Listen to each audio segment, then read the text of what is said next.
เท่าไหร่ปิ้งนึงเท่าไหร่นี่เดี๋ยวละพันกีบปิ้งละพันเนาะอุดหนุนราคาได้เลยนี่ปิ้งปีกไก่เนาะได้ไปได้มาก็อยู่ทางใกล้ๆกับทางเข้ามาเนาะหมักรอดเนาะนี่เนาะ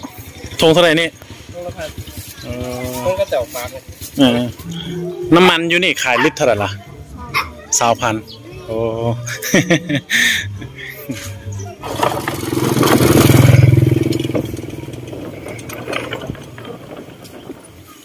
ส่วนลายบ้านทินนี่จะ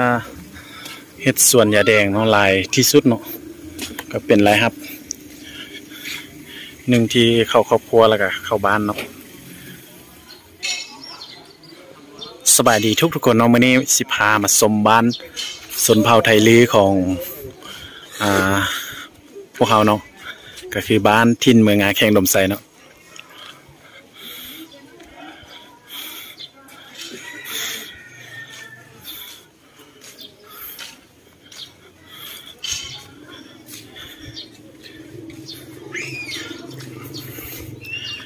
บ้านทินเมืองงาแข่งดมไซนี่ก็ห่างจากเทศบาลเมืองงากับประมาณอยู่4-5 กิโลเมตรเนาะก็ยังเป็นบ้านเอกลักษณ์แบบชนเผ่าไทยลื้ออยู่เนาะเป็นบ้านแบบภูหานเนาะสำหรับอยู่บ้านทินนี่ก็ที่ว่าส่วนหลายเนาะจะเป็นลักษณะทางเทิงเป็นไม้แล้วก็ทางลุ่มเป็นดินบอกนี่ก็จะเป็นพัสดุ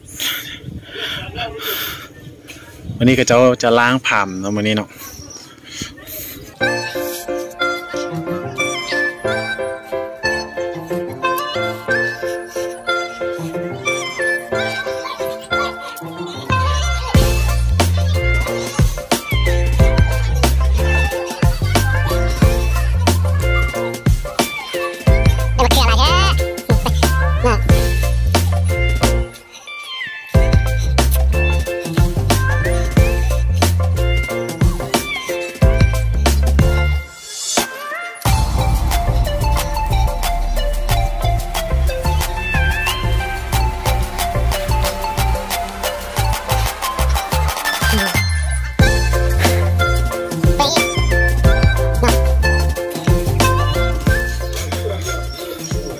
บ้านทินเมืองงาแข่งดมไซนี่ก็มีประมาณ300 กว่าหลังคาเนาะเป็นบ้านที่อยู่กันติดกันเลยเนาะสำหรับ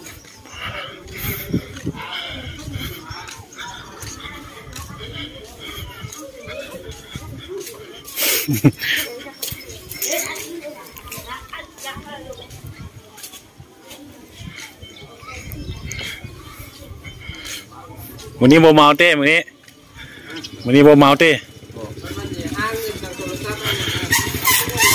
โอ้ยเบ้ฮันปิ้งเอ็นกันเนาะเท่าไหร่ปิ้งนึงเท่าไหร่นี่เดี๋ยวละพันกีบปิ้งละพันเนาะอุดหนุนราคาได้เลยนี่ปิ้งปีกไก่เนาะได้ไปได้มาก็อยู่ทางใกล้ๆกับทางเข้ามาเนาะเดินไหนเดี๋ยวจังนายจะเฮ็ดอะไรต่ำจืนลูกซีนมีจืนลูกซีนมีอย่างใดมีแต่จืนลูกซีนกับปิ้งเลยมาซุกเตะหันจังนายมาซีมน้ำจักไหมนะถ่ายคลิปมาก่อนต้มมาละมีซุกมาละอุ่นเมียบ่มาหมักรอดเนาะนี่เนาะทงเท่าไหร่นี่ทงละพันทงก็แจ่วฟ้าเลยจังหน่อยเดียวโคตรสมบูรณ์แกเมาค้างเนาะเมาขายเลยครับมีหมักรอดแล้วก็ซีนเนาะแนวละพันที่นี่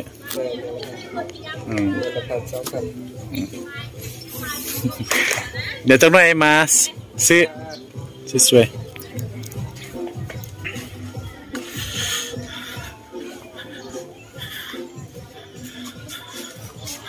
นี่ก็เป็น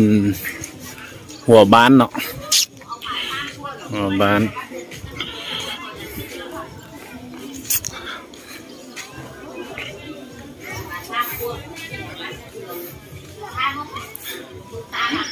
ห้านขายเครื่องย่อยเนาะนี่เนาะ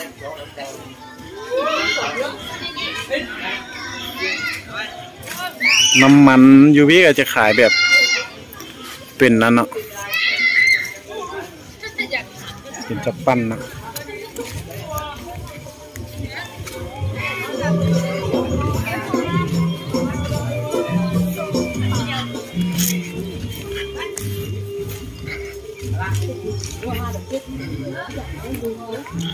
น้ำมันอยู่นี่ขายลิตรเท่าไหร่ล่ะ20,000โอ้ ก็ถือว่าน้ำมันขึ้นขนาดเนาะอยู่นี่ก็20,000เนาะ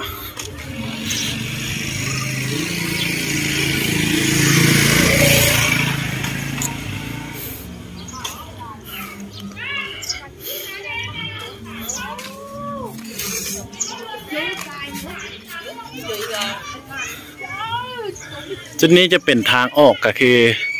ไปสู่ทางตัวเมืองงาเนาะมีสะพานหรือว่าเป็นขัวอูเนาะนี่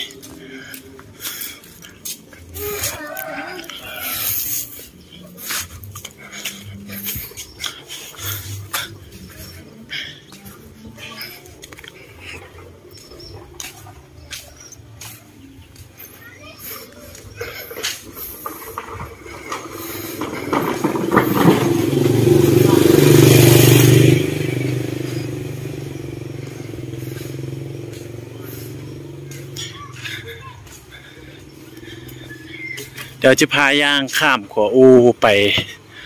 เบิ่งอีกจุดอยู่ฝั่งนั้นเนาะ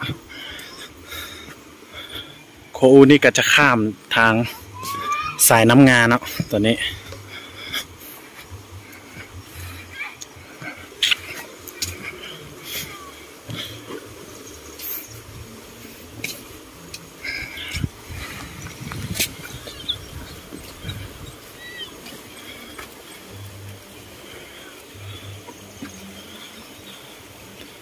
ถือว่าฝน2-3 มื้อนี่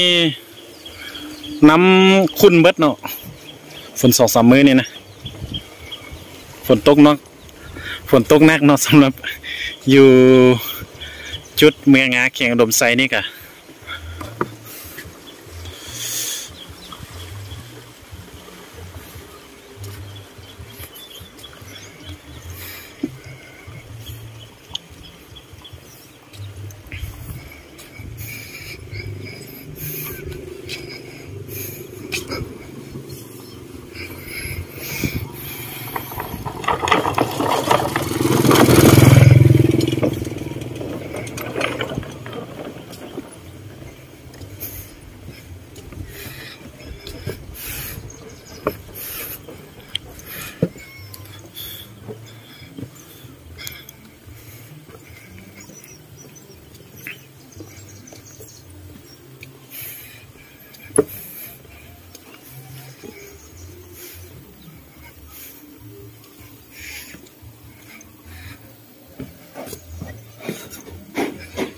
ส่วนยาแดงนะ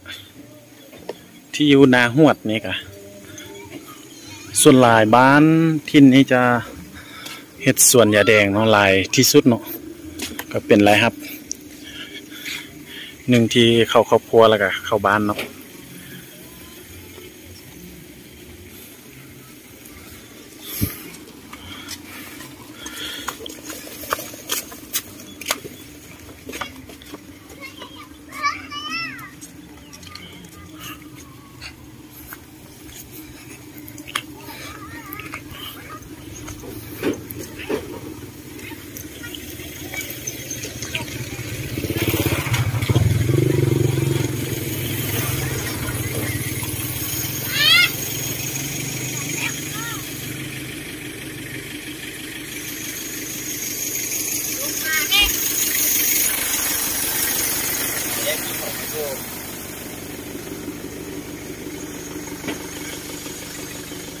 เตายาเนาะนี่เนาะเตายาแดงตัวนี้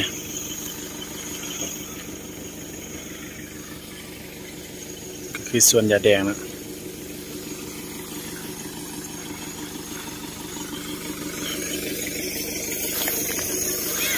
ทางรถใหญ่จะลงอยู่จุดนี้เนาะ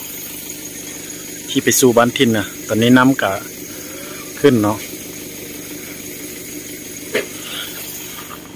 ส่วนทางเทิงนี้ก็จะเป็นทางหลวงสำหรับการไปการมาเนาะไปแขวงอุดมไซแล้วก็ไปหลวงพระบางเนาะไปแขวงอุดมไซก็จะไปทางนี้ทางกำซ้ายนี่ส่วนเราไปหลวงพระบางก็จะไปทางกำขัวนี่เนาะ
สะเทือนเนาะสำหรับครัวนี่ก็